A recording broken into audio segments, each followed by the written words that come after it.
Il est midi, Valérian, le chef de ce restaurant végétarien, se met au fourneau. Au menu, hamburger.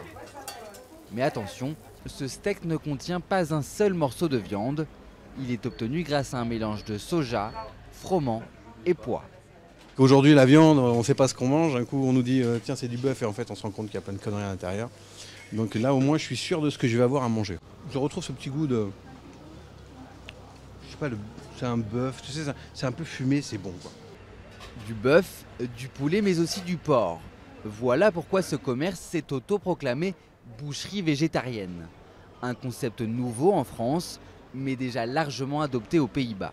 Les produits sont obtenus à partir d'une pâte végétale portée à moins 30 degrés avant d'être compressée pour lui donner la consistance de la viande. Une offre destinée aux végétariens, mais aussi aux flexitariens, des carnivores qui souhaitent réduire leur consommation de viande.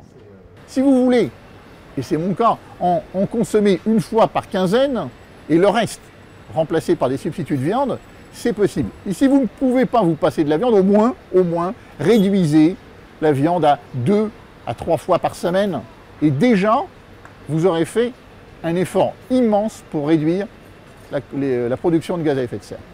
Ces produits, appelés aussi simili-carnés, ne sont pas aussi riches que de la viande, mais pour cette association de végétariens, ils répondent aux besoins de l'organisme. Du point de vue des protéines, une personne qui décide de se nourrir uniquement de simili-carnés, par exemple de simili-carnés à base de soja, va avoir un apport protéique tout à fait satisfaisant puisque le soja est une protéine végétale de très bonne qualité qui contient tout ce qu'il faut.